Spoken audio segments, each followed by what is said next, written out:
Oke, selamat malam semuanya. Hari ini kita akan membahas tentang F&B Management. F&B Department adalah bagian juga dari mata kuliah pengelolaan jasa akomodasi. Ya. Jadi bagi yang background F&B mungkin sudah tahu tentang F&B.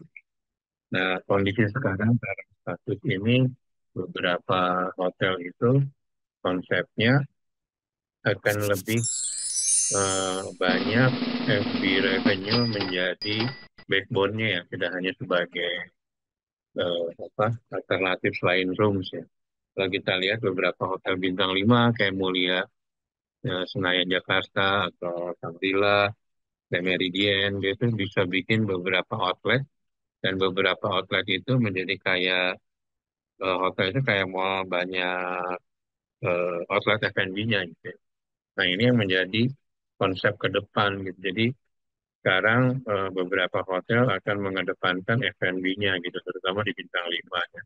Kalau bintang 4 agak sulit karena dia harus investasi banyak eh, restoran lagi dan investasi banyak manning dan sebagainya. Nah, mungkin dari sisi harga nggak bisa nutup ya, tapi kalau bintang 5, kalau kualitas F&B-nya restorannya kayak Sato misalnya di Shangri-La atau di Mulia, itu harga jual per apa namanya perfectnya mungkin bisa sangat tinggi ya di atas jutaan mungkin sekarang gitu ya. Sehingga untuk menjadi backbone revenue hotel sangat memungkinkan atau sangat mumpuni gitu. Nah, F&B ini punya konsep yang memang apa ya? Sebenarnya dibanding rooms itu F&B lebih luas sih ini apa namanya kemampuan untuk kita nanti di revenue management itu untuk mengeksplor F&B revenue ini karena banyak apa kalau kamar itu kan dibatasi oleh jumlah kamar ya. Kalau jumlah kamarnya udah occupied 100% ya sudah selesai, nggak ada ulang lagi. Tapi kalau F&B, kalau kamu punya ballroom yang besar, meeting room yang banyak, restorannya banyak, itu kemungkinan berbagai inovasi promosi, publikasi dan sebagainya sangat mungkin gitu. Maka dibutuhkan beberapa tim kreatif ya. Maka beberapa hotel juga sekarang sudah mulai banyak meng-hire beberapa tenaga yang backgroundnya F&B tapi nggak pure dari hotel, misalnya dari kafe-kafe dengan harapan, tapi kafe-kafe yang branded ya, dengan harapan konsepnya lebih high end gitu ya, nggak terlalu apa ya old school model restoran hotel zaman dulu ya, kalau bintang 5 kan modelnya fine dining gitu. Sekarang konsepnya akan di mix sedemikian rupa menjadi tempat hangout yang menarik untuk terutama di Gen Z dan milenial ini sehingga mereka apa ya top of mind bahwa makan di hotel itu mahal akan terkikis itu dengan harapan eh, apa sih nama marketnya lebih luas. Nah, ini konsep-konsep ini yang sekarang banyak diterapkan di berbagai hotel, terutama bintang 5 untuk ngejar F&B. Ya. Di F&B sendiri, sebentar,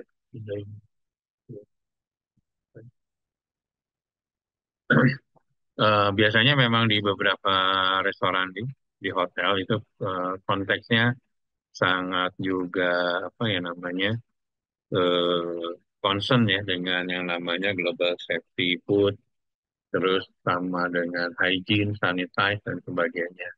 Malah kalau beberapa hotel atau restoran di luar negeri kan banyak mystery guest ya. Mystery guest kayak Michelin Star itu yang ngecek kalau restorannya bagus, nanti dia dapat bintang 5 yang Michelin. Tapi kalau udah bagus tapi ternyata cleanliness, saja hygiene kurang, bisa-bisa menurunkan yang namanya rating dia bintang 5 sebagai restorannya ya. Kalau kamu bintang 5 restoran Michelin Star kan bisa ketahuan ya, chef-chef yang kayak di, kalau kamu nonton di TV itu yang restoran-restoran terkenal di dunia itu, dia punya Michelin Star Chef gitu ya, sehingga orang tuh kadang-kadang untuk reserve itu bisa berbulan-bulan untuk bisa dining di restoran tersebut karena memang produknya sangat apa ya, top quality banget ya gitu dari segi produknya, dari segi presentation dan lain-lain ya, termasuk hygiene dan sanitasi. Secara umum F&B operation gitu ya. Kalau bintang 5 biasanya ada director F&B di bawahnya. Nah sekarang udah lebih ke ada yang F&B salesnya atau komersialnya ya. Jadi ini nanti jualan catering ya. Ada yang beberapa di bintang 4 catering itu under sales. Tapi ada juga yang bintang 5 yang catering atau bangketnya di bawah dari FBD ya, FB director. Banyak juga background yang chef, jadinya FB director mungkin itu akan lebih lebih ada nilai lebih ya dari sisi produknya ya. Tapi tinggal dia juga harus mengcombine dengan FB service-nya. Nah, secara umum kurang lebih eh, organization chart-nya seperti ini ya. Nanti kalau ke depannya F&B tidak hanya menerima bookingan dari sales aja, dia juga harus mencari leads atau apa namanya potensi-potensi penjualan di masa yang akan datang ya supaya F&B-nya tidak melulu bergantung pada satu resources dari sales saja, dia juga harus punya sales marketing apa sales untuk F&B ya, terutama di bangket atau mungkin juga di apa namanya di outlet-outlet ya kalau mau bikin event dan sebagainya. Nah, yang terpenting juga sebagai kita sebagai F&B manager, in case nanti Anda semua salah satu yang jadi F&B director, kita harus juga bisa mengontrol yang namanya cost ya, atau biaya-biaya. Umumnya di F&B itu parameternya biasanya food cost atau beverage cost gitu ya. Zaman dulu food cost ada standar 35%, tapi sekarang ini kembali ke konteksnya tidak melulu harus 35% itu bagus gitu. Kalau 35% tapi volume penjualannya kecil, buat apa juga? Nggak apa-apa food cost-nya tinggi, misalnya 45, tapi volume jualannya bisa miliaran gitu. Itu lebih menarik dari sisi operation F&B gitu ya. Nah, sekarang juga banyak F&B atau restoran independen gitu yang punya tim digital marketing sendiri. Jadi dia melakukan promo-promo melalui platform seperti Instagram, market apa, Facebook, dan juga Google, misalnya Google AdWords dan sebagainya. Itu adalah salah satu cara untuk meningkatkan atau penetrasi pasar dari restoran-restoran. Seperti restoran independen yang grupnya tertentu, yang besar itu, dia punya konsep yang sangat unik. Jadi beberapa outletnya dia punya apa namanya, punya punya keciri khasan ya, sehingga marketnya itu sesuai. Misalnya marketnya untuk tipe milenial umur 40-an, 50 ke atas yang daya belinya sekali spending mungkin 500 ribu atau 1 juta gitu. Jadi konsepnya sesuai dengan apa ya, sesuai dengan segmentasi pasarnya. Kemudian juga konsep layout hotelnya, layout restorannya, produk yang ditampilkannya, model servisnya mungkin yang lebih tidak formal tapi dapat ke segmentasi itu. Nah, itu perlu dipikirin juga gimana caranya kita bisa berkompet dengan restoran-restoran ya yang independen yang sekarang sudah banyak di Jakarta, di Surabaya, dan dia bisa long lasting gitu. Kalau kamu bikin restoran bisa kamu lihat biasanya introduction year-nya itu dari tahun 1 sampai tahun ketiga. Tapi dia bisa melalui tahun ketiga seterusnya berarti dia punya konsep sustain marketingnya bagus tuh. Banyak restoran-restoran independen yang di tahun ketiga udah mulai hilang gitu ya. Tapi kalau kamu lihat misalnya kayak di Bandung gitu ada restoran namanya Atmosphere gitu. Itu bisa bertahun-tahun dia punya konsep yang sustain gitu loh. Marketnya juga jelas. Selain dari Bandung, dari luar kota pasti datang ke situ.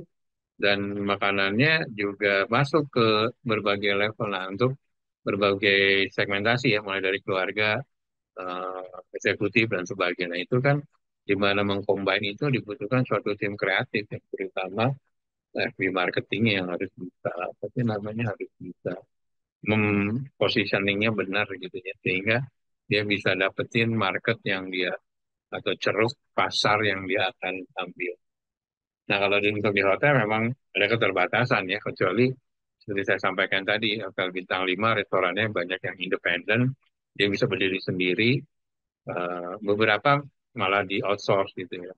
Tapi menurut saya sih lebih enak di manage sendiri aja, karena itu bagian dari revenue juga gitu. Dan bisa apa ya, memboost up brand hotel tersebut. Kalau FB-nya bagus kayak Mulia, kayak Shangri-La, orang mau makan di Shangri-La, kamu mau makan lunch buffet itu ngantri ya. Atau breakfast di Mulia Jakarta gitu kan, dengan harga 750 itu harus booking dan sebagainya. Itu artinya positioning mereka sudah pas gitu. Dan dia bisa sustain karena dia kontrol quality, service, dari mulai produk, level of service dan sebagainya.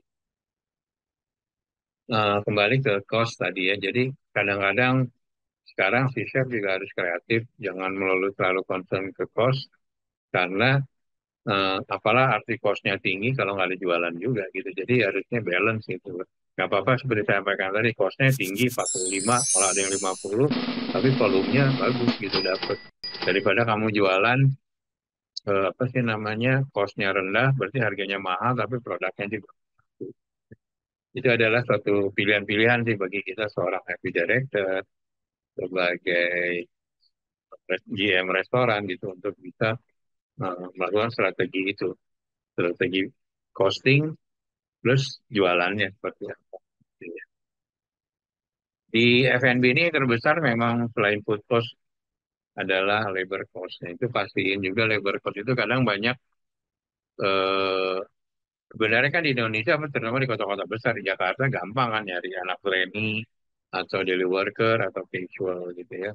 Jadi biasanya biasakan dulu mungkin hiringnya tidak langsung penuh dulu posisinya.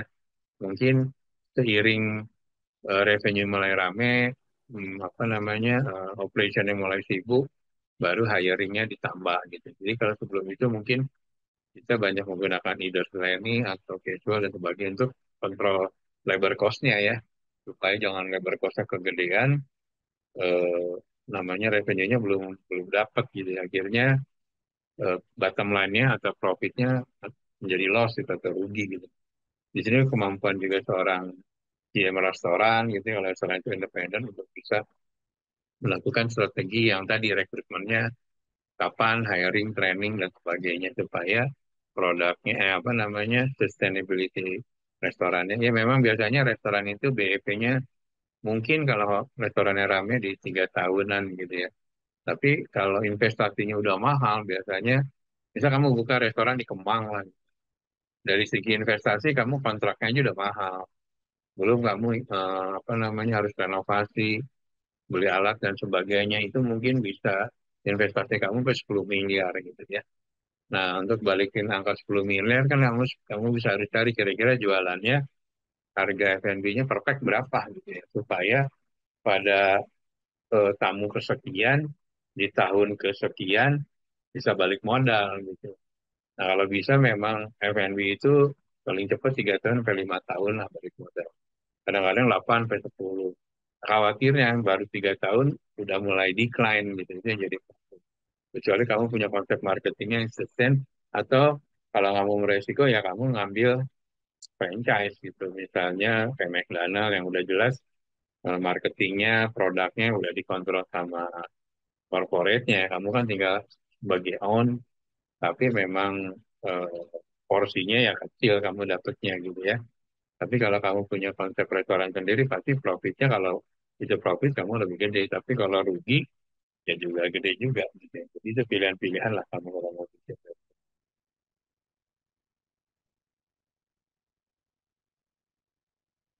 Nah, F&B manager apa sih yang dilakukannya yaitu memastikan bahwa timnya selalu dalam kondisi top condition ya, terutama untuk welcoming tamu, terus kemampuan juga berkomunikasi dengan tamu yang clear seperti yang saya ajarin di mata kuliah supervisory skill kemarin ya, dan memastikan juga bahwa memang tempat kerjanya nyaman sehingga karyawan itu kalau udah nyaman kan dia akan sense of belongingnya lebih tinggi. Jadi apa namanya dia akan totalitas itu.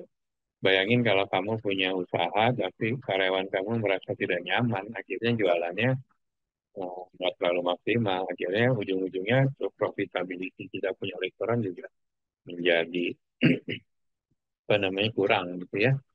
Nah, ini gimana caranya kita selalu, ini kan kombinasi nanti nih kamu sebagai general manager restoran atau restoran manager mengcombine dari sisi staffingnya, produknya, harga jualnya, marketingnya, dan segala macam. Nah, tapi kalau berhasil kan menjadi suatu prestasi dan kebanggaan banyak sendiri ya sebagai.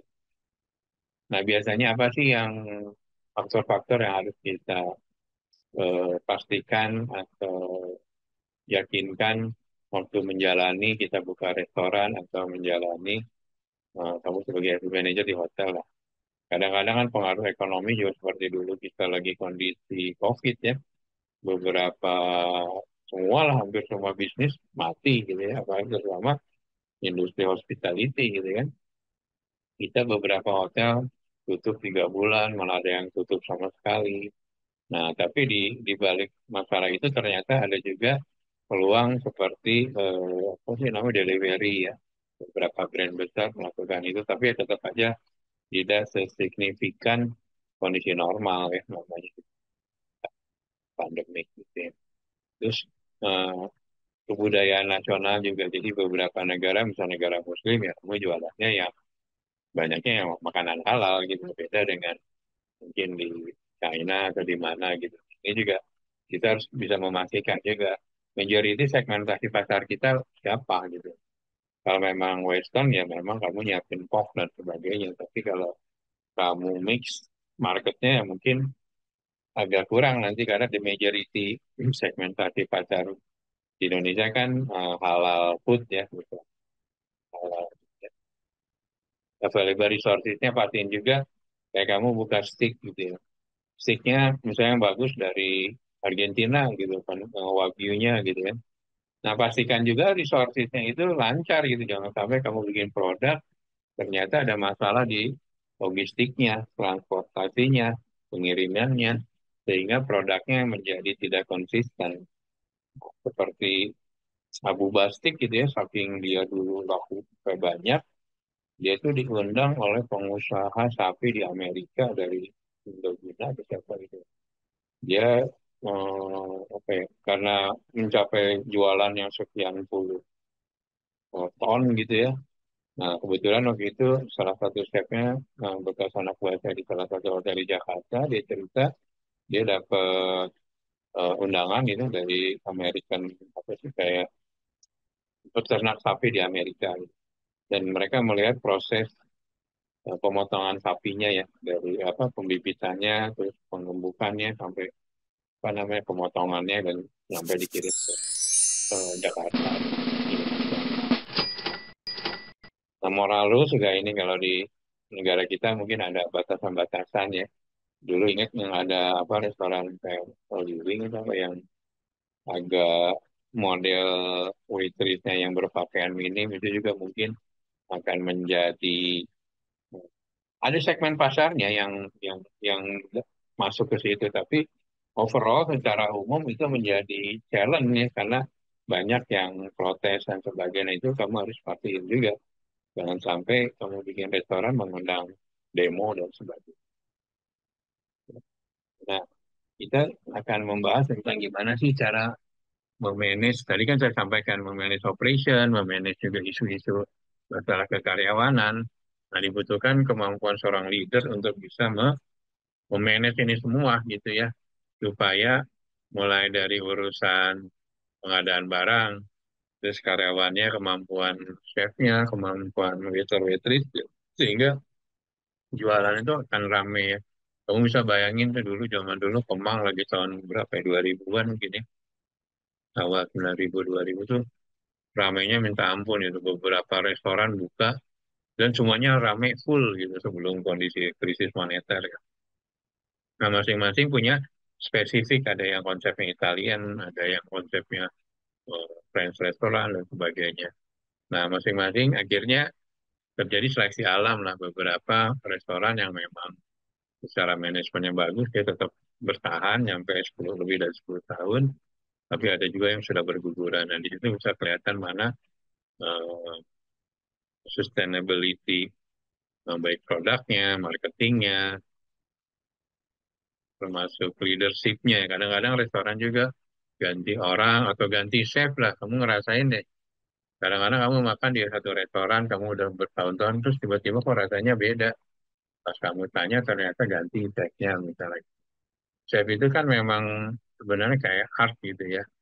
Dia juga punya skill yang berbeda gitu. Jadi sama-sama jago Chinese cuisine gitu ya. Tapi beda tetap rasanya karena memang ya namanya seni ya kerjaannya kan nggak nggak kamu sama-sama pakai bumbunya yang sama tapi mungkin cara cooking metodenya beda rasanya akan beda.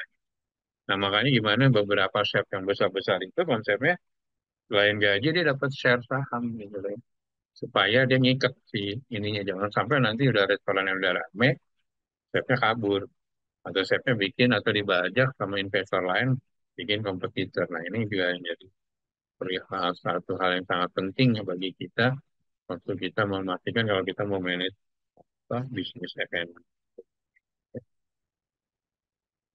Nah ini level-level di dalam F&B di industri hotel ya. Mulai mungkin dari level eh, dari rank file naik ke junior department head dan seterusnya.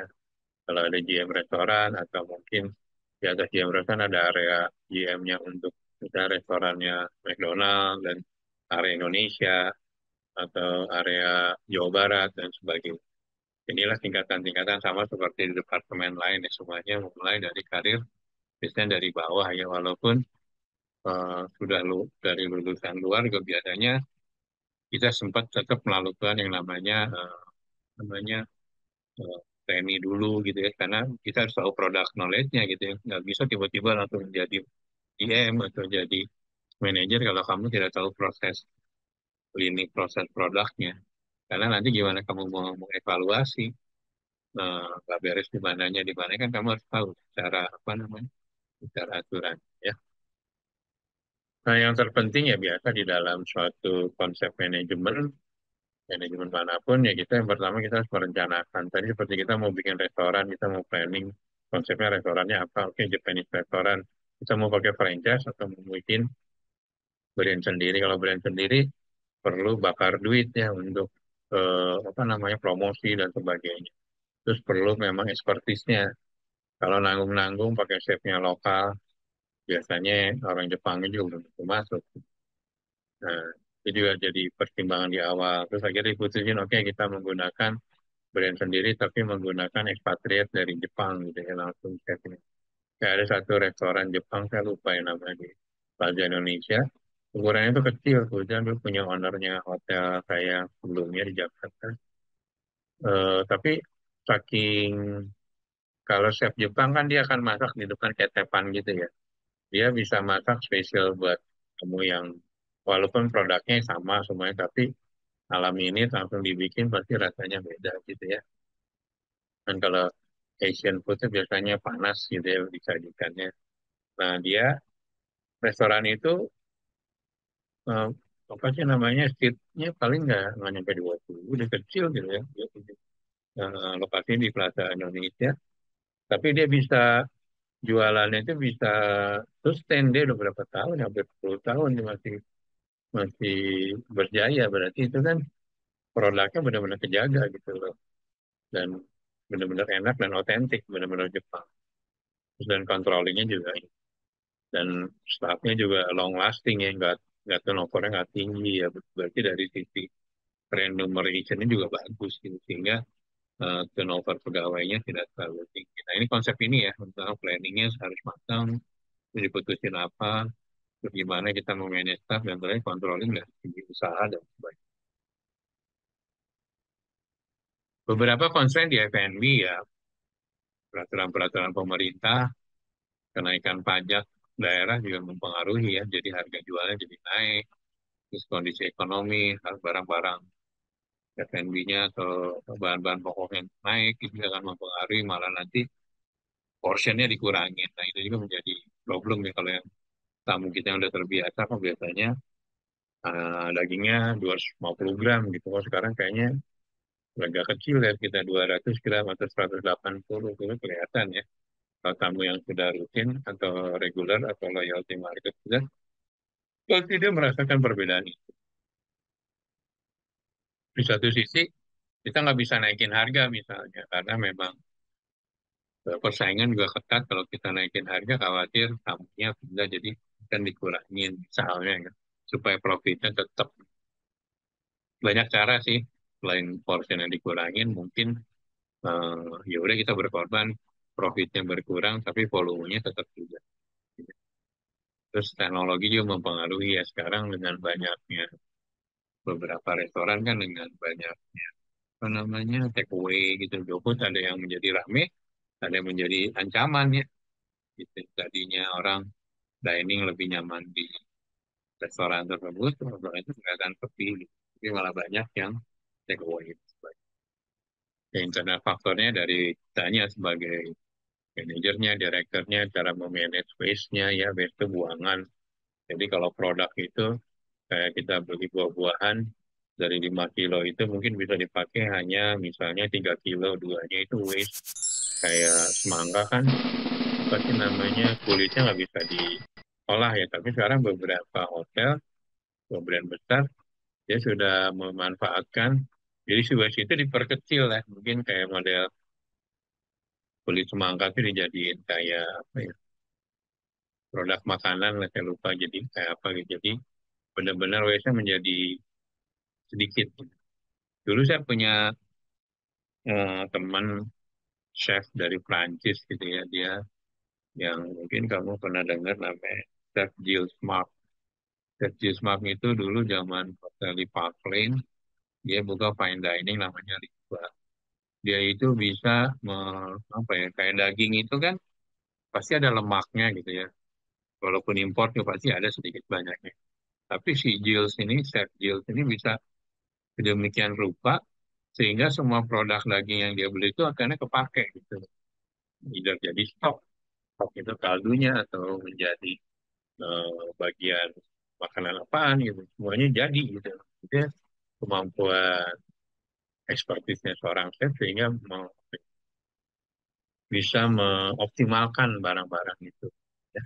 Terus internal faktor lainnya masalah karyawanan, sering sakit, banyak bolos dan sebagainya, itu menjadi concern bagi kita ya. Sama juga untuk penjualan, jangan sampai barang-barangnya hilang atau nggak ada revenue-nya tapi produknya berkurang. Dan manage ini lah, biasanya kita kita mau lihat kalau memang konsepnya apa ya, bisnis resto ya mungkin dia akan ramenya di weekday gitu ya, atau konsepnya dia bisa juga di sosial event gitu ya, untuk acara-acara di weekend, acara birthday party atau malah wedding juga ada di situ, tapi mungkin yang banyak tamunya segala macam. Itu adalah salah satu kita juga kreativitas memanage meal experience. Mau bikin apa nih kita event-event. Yang lain adalah kita juga harus bisa mengontrol yang namanya menu engineering ya. Nah, menu-menu apa aja sih yang populer gitu ya. Kalau menu dari sorry, dari 100 menu yang dijual ternyata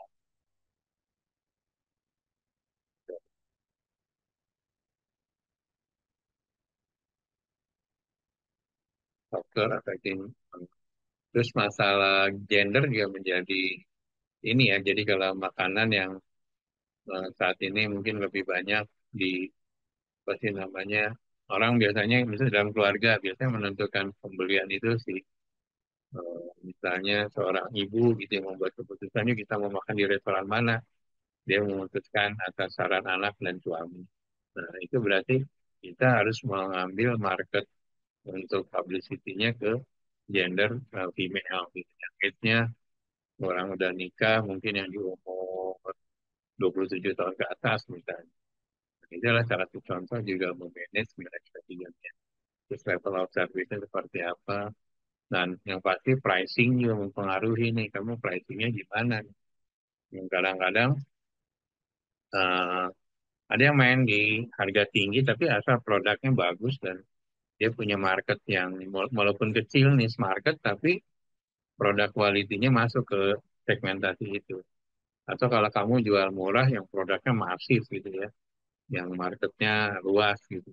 Cuman ya akhirnya harganya segitu-segitu aja, kamu hanya mengandalkan eh, murahnya doang gitu. Kemungkinan untuk kompetisi dengan yang lain juga sangat tinggi gitu ya. Kita harus benar-benar banget pricing juga jangan salah, nggak kemahalan, nggak kemurahan, tergantung segmen ya. Terus desain juga. Sekarang apalagi kan Instagramable adalah keharusan ya, beberapa restoran itu pasti menyiapkan pasti nama spot-spot untuk bisa Instagramable sehingga tamu punya dining experience. Kadang-kadang kan hotelnya atau restorannya orang dengan upload di sosial media menginfluence tamu lain atau yang lihat menjadi mencoba atau malah kadang kita mengajar influencer ya, kita ajar influencer, ada yang berbayar, ada yang barter untuk lihat dealing experience dengan harapan nanti followersnya akan atau postingnya akan menjadi viral ya di sosial media sehingga menambah volume penjualan atau market baru atau yang eh, dekor tadi udah di setting table juga menjadi pengaruh ya. Kadang-kadang ada yang bikin tablenya yang tidak formal, yang membuat semua orang bisa lebih nyaman. Pasien juga memang di Indonesia masih banyak yang smoking, jadi harus ada smoking area. Terus konsep uniform staffnya juga ya. Kayak tadi kan ada yang Holy Wing yang konsepnya lebih agak minim, itu mungkin marketnya agak segmented, tapi ada juga yang konsepnya lebih casual sehingga tidak ada barrier gitu antara FB produk, FB service dengan kliennya sehingga tapi jangan saya pernah ngalamin gitu ya konsep anak-anak model waiter anak Jakarta yang memang secara emosionalnya bisa engage dengan tamu itu di aplikasi sorry itu saya gitu ya di luar Jakarta misalnya waktu itu di Sumatera atau di Jawa gitu jadi malah aneh gitu karena orangnya bukan kaku jadinya gitu. Maksudnya dia pengen so akrab, malah jadi nggak nyaman. Tapi ya itu juga harus berhati-hati tuh. Saya ngalamin gitu. Tapi dia pengen gayanya, stylenya ngikutin kayak konsep restoran-restoran atau kafe di Jakarta yang anak waiter-waitressnya bisa engage dengan tamu supaya lebih nyaman.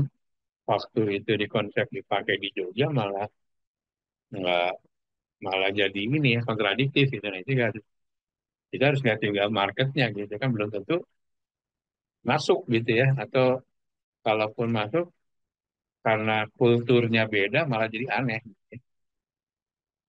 Oke, akhirnya selesai sampai ini ada kuisnya ya nanti tolong untuk nambah nilai UAS. Ini pertanyaannya ini ya kita sudah bahas apa sih karakter utama dari F&B operation di email ke sini jangan lupa nama kampus kelas dan mata kuliahnya. Sampai sini ada yang mau ditanya nggak? Ada yang mau nanya?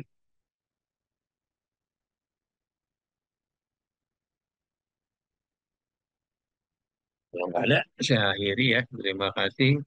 Kita ketemu Senin depan ya. Thank you.